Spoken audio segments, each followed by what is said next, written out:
Hello, and welcome to It's a Woman's World. And I'm your host, Irina Dubinskaya. Our show spotlights powerful women which dare to make a difference. From Amsterdam to New Zealand, women today are taking the challenges of business and leadership head on and are becoming successful entrepreneurs. Our guest today is Janine Jakob. Born and raised in Germany, now she is close to Shanghai, China.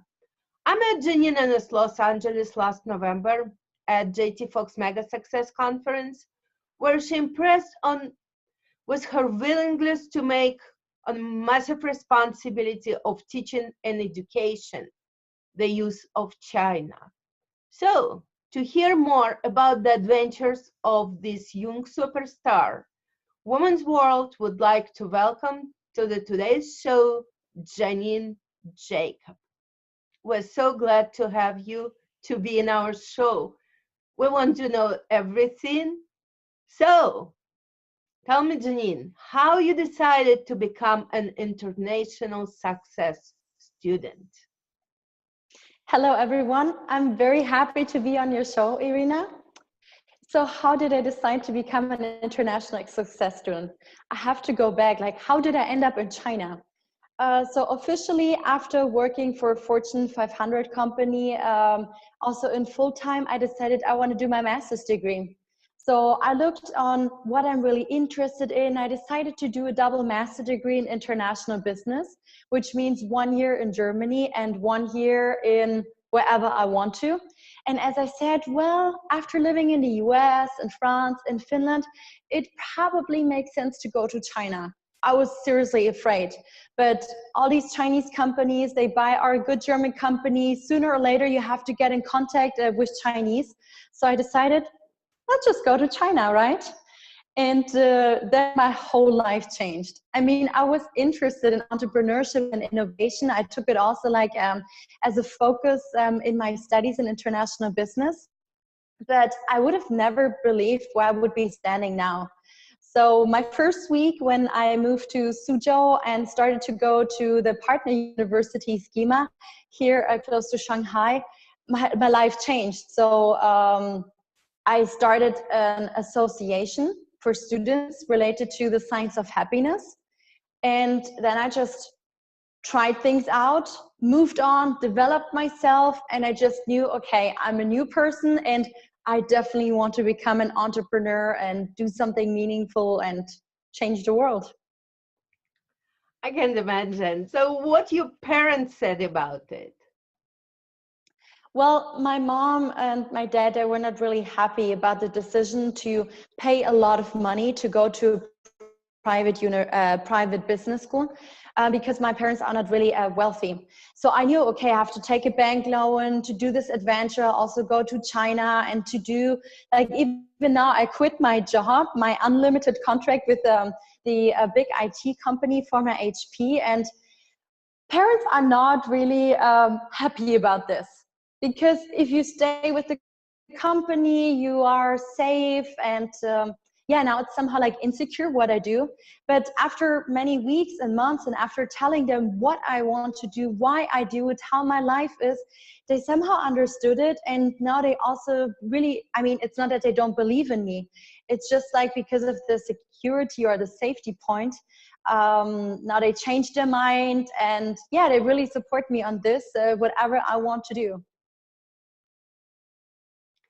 So, did you come to China just to teach, or your goals bigger? So the original intention is really to finish my double master degree in international business. But as there's so many opportunities here in China, I've just decided I try it out. And as I said, like with the association, the Happiness Association that I started, and also because I work on myself together with my coach, I developed myself further. I found out more about the Chinese market, what other Chinese students or also international students may have, what kind of lack they have. And then I just thought I want to help them. I want to support them. And yeah, so this is why like my mission somehow like shifted, and on top to like studying and still like working in part-time for the Fortune 500 company in Germany, I just put all my energy and time that was left in like these new projects, because I just felt it is so meaningful. So my mission changed, and to be honest, I even like found my purpose while living here in China. So now you're a businesswoman with a big vision. What do you think is the greatest obstacle that you're encountering now? The greatest obstacle, I think there are a few big ones. Number one is, of course, the culture and the language. I mean, Chinese culture is so different from German culture, even American culture. That's very challenging. Of course, the Chinese market is different. The people here have different needs to compare to my home country. And then at the same time, it's also about like focusing, because I started with the studies and still working in part-time. And then because I found my purpose, what to do, and decided to become an entrepreneur, it's like I had to focus on so many topics. Of course, I want to be good in everything, give the best in all of these topics. And it's so difficult to do all of it and be good at it. But at the same time, right now, I just cannot focus 100% on just entrepreneurship yet. Actually, this is now the shift that I'm currently doing. So do you have an interesting story of obstacle that you had to overcome sometimes? There are too many good stories about obstacles, but you know, here in China, because everything is just so different, every day is a new adventure. Every day in daily life, you have an obstacle, and it starts with like taking the wrong train, booking the wrong ticket online, not knowing that as a foreigner you have a little bit other rules compared to Chinese. It's not always that easy to get your train ticket. Or like, these are small things, but sometimes these small things can upset you so much. I guess it's still part of like the culture shock, even after living here for 8 months now. And of course, it's part of your normal life, of your entrepreneur life. And these little things can really upset you a lot. I'm with you here. I remember when I came first in America 20 years ago. Mm-hmm. So I sometimes feeling afraid, not too much of danger over there, but like of failing. Oh, definitely. I feel like the past few months, I've been through a few days. I would not say that I was depressed, but because there was just so much pressure on my own shoulders, and of course, I put a lot of pressure on my shoulders by myself. But like all these decisions you have to make, no one can take these decisions for you. And as I said, like my parents, they cannot like support me financially. And what happens if I fail with my business? Who's gonna catch me if I fall? Like all these like questions, and they can like drive you crazy. It's so frightening to. I mean, first of all, to come to China, I was really afraid of. I thought, oh my gosh, what am I gonna do? Is this the right decision? And now, like becoming an entrepreneur and quitting your unlimited contract after 7 years with a Fortune 500 company. I mean, how crazy is that? Who would do this? This is like what I asked myself. But then like when I get calm again, and after a few days and hours of like the roller coaster, you remember your passion, your why you do this, and you feel okay. And it's also because I have a plan B and a plan C in case I fail. And I just go back to Germany, and I have some other companies, like for example Ernst & Young, or I could go back to the to my old company who would love to take me over. And this kind of like satisfies you and gives you like again this feeling of safety. And yeah, as I said, it's just like a roller coaster of like fear, of ups and downs, but I know it's right what I do, and it's good to get out of your comfort zone. And if I don't try it now, I mean, I'm never gonna try it, right? Of course I want to be a mom in the future, and I want to marry, and one day I want to settle down. It's not now, but if I do not do it now, then I'm never gonna do it. And at the end, what happens if I die? I'm just gonna regret it that I didn't take this opportunity, right? Absolutely. Absolutely. So for business you are starting right now, what kind of education do you need? So related to education. So as I have like an IT background from the past few years, I now decided to focus more on international business because I was always interested in like working with different mentalities, nations, people. And yeah, so my focus is now on China, on the Asian market. But I think there's no real background that you need.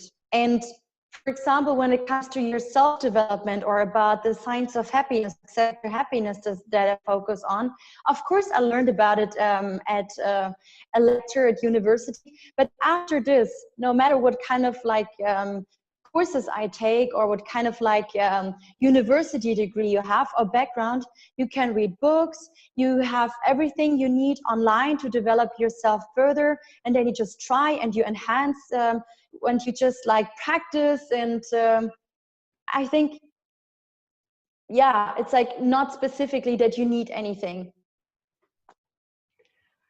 Do you have a coach, Janine, which you can go to for advice? Oh yes, definitely. Since I have my coach, and it was a really good decision, I'm very happy about this because it made a change. So I know my coach from Germany, and when I was in Los Angeles, where we met, Irina,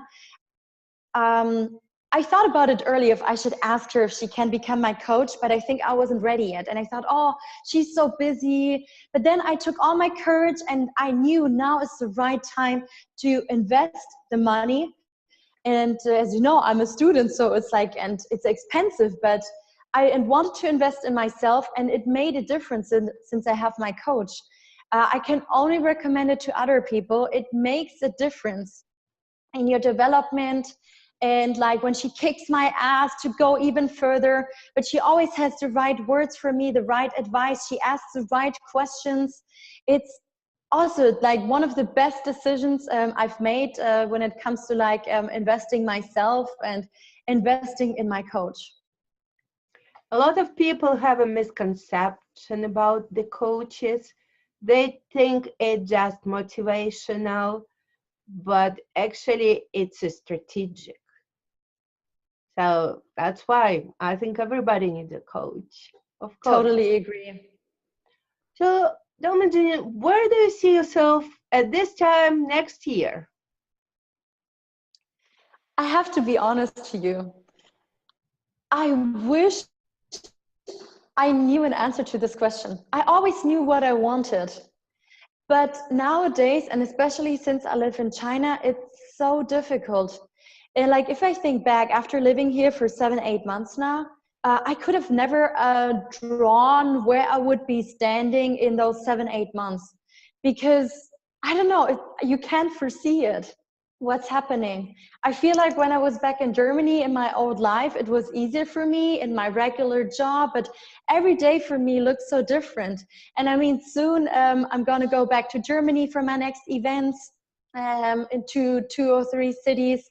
And then I will go to Dubai. Then I'm back in Shanghai. And who knows, like in a few months, I'm also thinking of some other like countries and cities in the world. To be honest, I do not know where I see myself right now because I've developed so fast the past few weeks. I only know it feels good, it's exciting. Ask me again in a few months or next year, and I'm pretty sure I will be like very far, and I probably could not have seen it. It is a roller coaster, then, indeed. What would you tell other young women who want to start a business? Okay, now listen, ladies. I really have to tell you this because it helped me a lot. First of all, find out what you're passionate about. What is your passion? What are you good at? Secondly, believe in yourself. We all have our ups and downs, and being self-confident all the time is very difficult, but believe in yourself. Number three, be proactive and take opportunities. I mean, I'm a foreigner. I lived all by myself in the US and Las Vegas when I was 16, okay, with a family and with an American family. But then again in the US when I was 20 and studied there. Then again in Finland when I was 21, all by myself. And now in crazy China. Just be proactive, get out of your comfort zone, take all these opportunities. And what like my coach, my second coach, JT Fox also taught me, speed of implementation. You have something on your mind, just do it, try it out.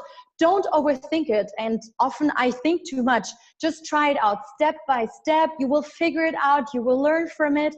And what JT also says, stop making excuses. We spend so much of our energy on finding excuses instead of putting like this energy on something more meaningful in our project. Just stop making excuses. Stop making excuses. Just do it, and I believe in you that you will succeed and you will do really great. Great. So it's step out of your comfort zone, speed of implementation, and no excuses. Oh, I'm glad you know it. You're 23 years old, right? So I'm 25 by now. okay. Well, but you already know it. I'm very proud of you. Yes. Oh, thank you. What are the best and worst decisions you've ever made? Okay, so let's start with the best decision. The best decision was to really get out of my comfort zone, try something new, go abroad, open my mind, and also now just follow my passion and finding your purpose and follow your purpose. The worst decisions,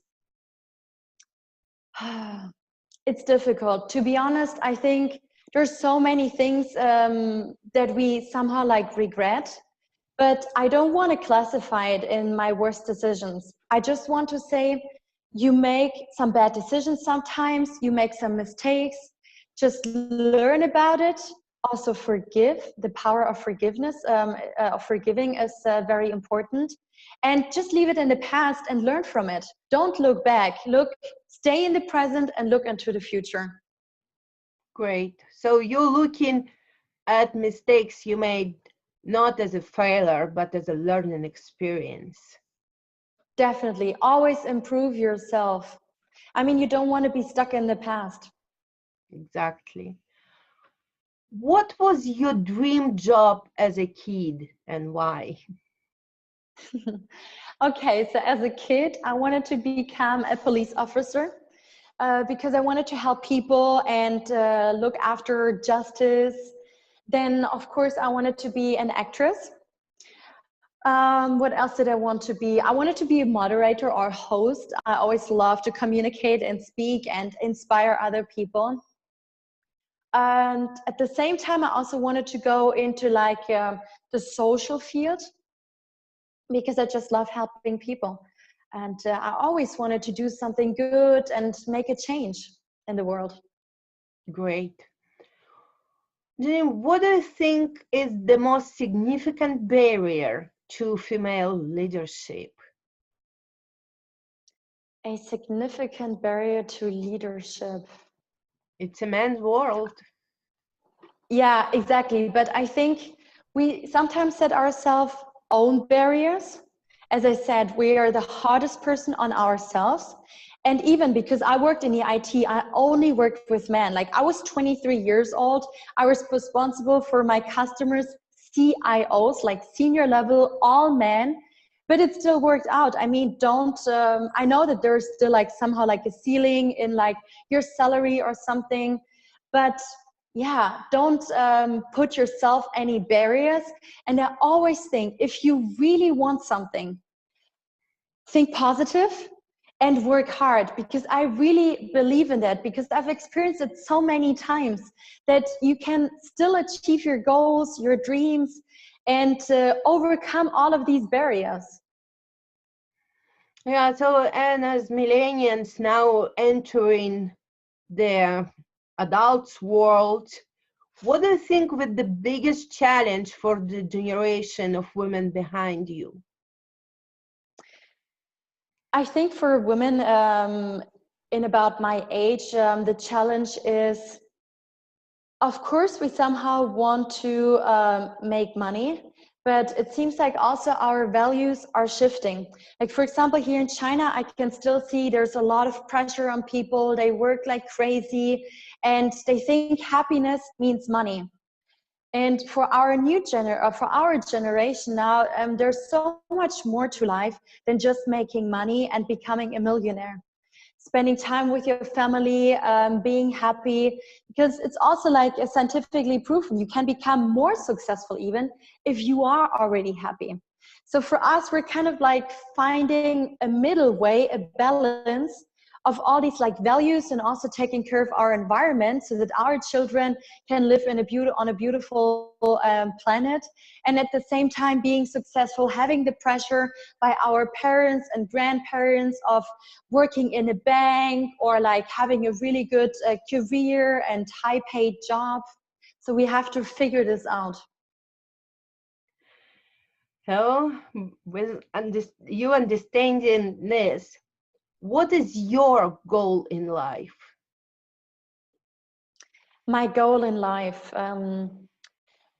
So my mission for now is I want to support people on becoming happy and change the way how we do business in the 21st century. So now related to topics like success factor happiness, when you integrate concepts in your company, for example, these kind of topics, and how the way how we live our life. But my life goal in general is also with this mission, I just want to be like meaningful and impactful. I want to have an impact and make like a positive change in the world. This is why I'm here. Great. So, what keep you inspired? It's always inspiring to see other successful and happy men and women. Yeah, having role models. But then at the same time, it's all about like your intrinsic motivation. So if you know about your purpose, about your why, you have this vision, and you just look at your board next to your desk, you look at your board where you have this written down and you have these pictures. Just look at it if you have a bad moment, and this keeps me inspired as well and keeps me moving forward, especially if you have a weak moment. So, what the toughest decision you had ever make? The toughest decision was actually 1.5 to 2 years ago, when I broke up with my ex-boyfriend. We were together for 6 years. And of course, at one point, you just ask yourself, is this the man for the rest of your life? And you see like what he wants to achieve in life, and you ask yourself, what do you want to achieve in life? And I always had this kind of like passion. I want to work abroad. I want to work with people from other countries. I want to travel, live in other cities, countries, and do something meaningful, as I just said. So I just like, because I was still like young and he was my first boyfriend, so I just asked myself, what do I have to do? Do I want to break up with him after 6 years and just follow what might be risky and what I think is what makes me happy, but which is the contrary of what would make him happy, like staying in his city? And yeah, so it made me think a lot. And I also have to say it was a very tough decision. It took months, maybe even a year or something, that this was like already in my mind. But I took it. I don't regret it, and I'm so happy that I made this change. It was actually the best for both of us, and yeah, we're both happy now. I understand that because some men which are not supporting your crazy dreams, probably they shouldn't be in your life. And Yes. only strong men can actually be with the strong personality like you. Yeah. So, what do you think the people will get from this interview?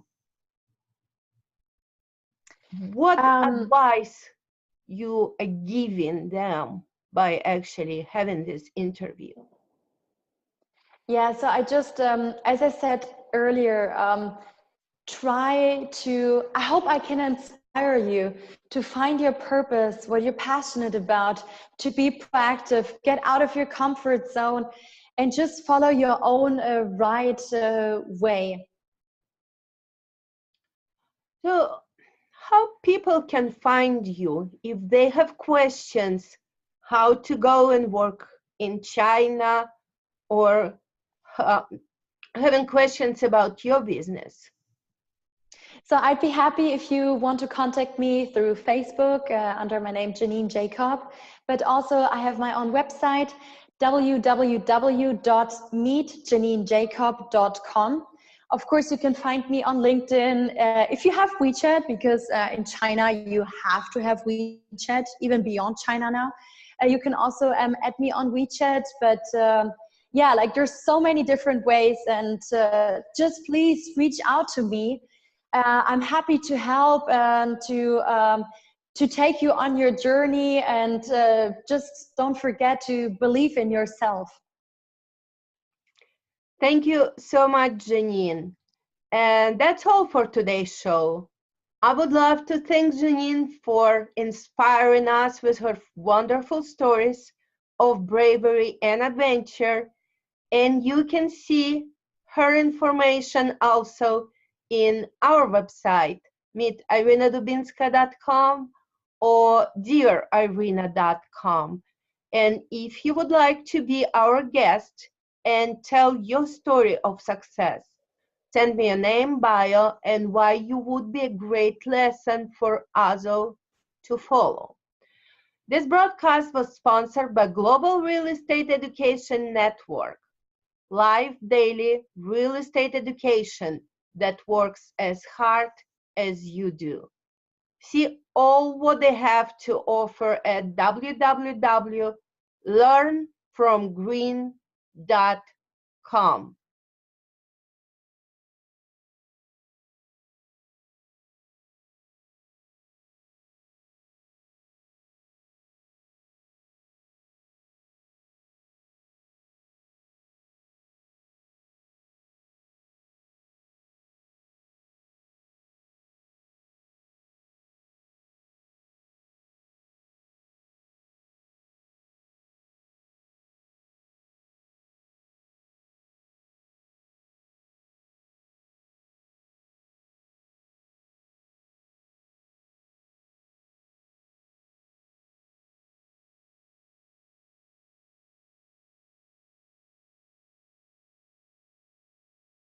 Ciao.